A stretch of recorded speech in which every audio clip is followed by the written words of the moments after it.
This video is going to cover topics on understanding the universal law of projection, how we project onto our reality, and if you actually might be projecting an illusion onto somebody else. So to start this off, we need to understand what objective versus subjective reality is. So objective reality is everything that exists outside of the mind, essentially everything that exists within your environment.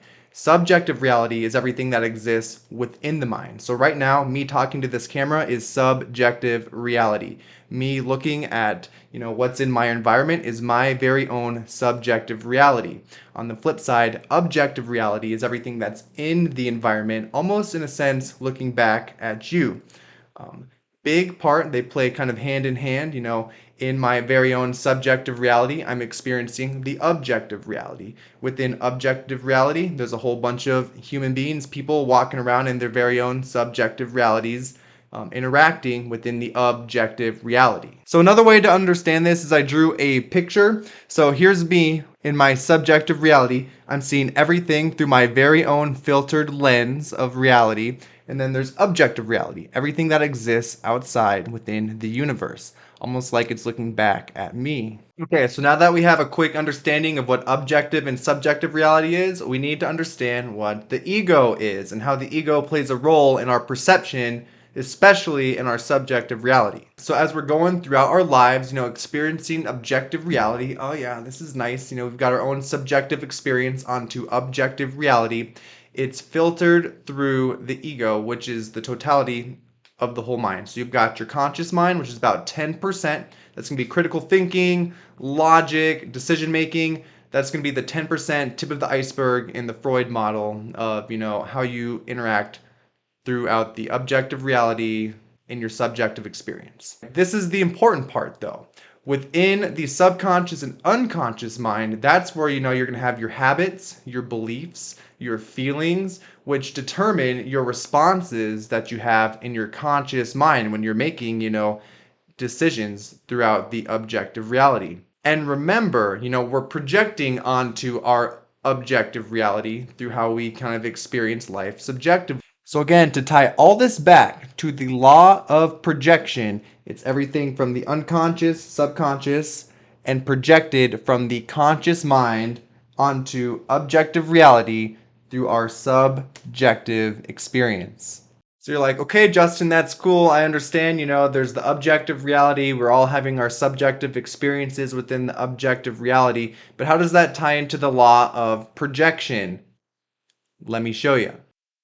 So I've got this picture here to kind of really dial in on how this works. So we got two people that are having subjective experiences in the objective reality, and they're projecting onto the objective reality. And in the objective reality, we see Fluffy, this nice little kitty. And this person right here on the right, they've had a cat, and they love cats. And anytime they see a cat, they get this awesome, nice little feeling on the inside. So when they see a cat, they're projecting feelings of love, of peace, of awesomeness onto this cat. This guy over here, he never had a cat growing up, and he got scratched by the cat in the face. It left a big old scar right there. And ever since then, within his subconscious and unconscious minds, I don't like cats. So when he sees a cat within the objective reality, he's projecting these feelings that he had on the inside onto this cat. Cats are bad. Cats scratch you in the face. They're not good. And it's important to remember when you're projecting like this onto the objective reality, because a lot of the times, you can have illusions, you could say, to where what you're projecting onto might not be correct. Remember, Fluffy here, we'll say it's a girl cat. Fluffy's a girl. We're gonna say Fluffy is this nice little kitty. She's always been a great kitten her whole life, and wanted her to fly. But for this fellow here, doesn't matter. Projecting onto the objective reality where he sees Fluffy. Fluffy's bad. Fear is going on to Fluffy. Danger. Nothing good, basically.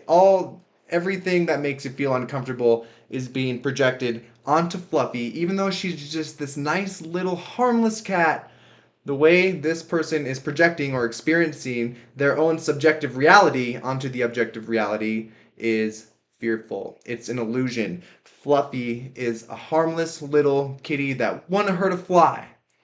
But this feller is, projecting within, their own body, within their own experiences, within their own conscious, subconscious, unconscious minds, projections, fear, danger, danger, danger, danger. Don't don't interact with Fluffy. She's dangerous. When again, Fluffy wanted even her to fly. She's harmless. So lastly, to really drive this home, I've got my second drawing here, and sports generally works pretty good for understanding the law of projection here. So we've got blue team right here, and then we got green team right here. These two people have never met each other ever in their entire lives, and they're actually both super awesome dudes. This person helps out with charity. So does this guy. They actually both have a ton in common. And if they took off, their sports gear, met each other, outside of the sports game, they'd actually have a lot in common, and they'd be really cool together. But because they've been conditioned to say these teams, they're rival teams, so they really don't like each other actually. And because these people have been conditioned, right, to perceive people of the other sports team as bad, evil, they're the opposing team, so I automatically do not like this person. They're going to project that onto each other. Even though in reality, both of these guys, they're great dudes.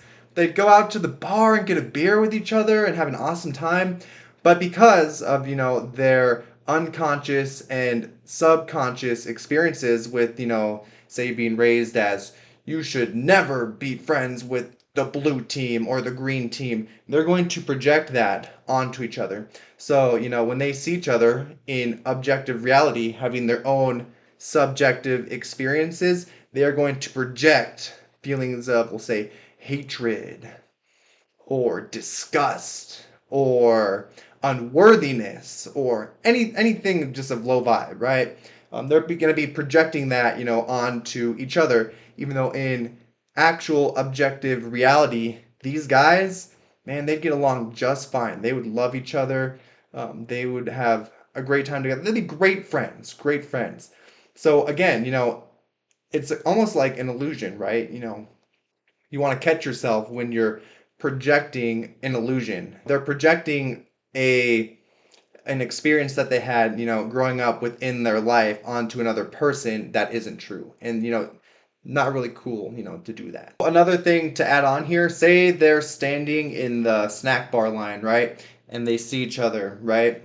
And when they see each other, because they have, in their unconscious and subconscious minds, these false beliefs that they're projecting onto each other, when they, see each other in objective reality, because of the conditioning, that they have, they get these feelings in their bodies, these emotions of hate, anger, disgust, just because they're wearing, an opposing team jersey.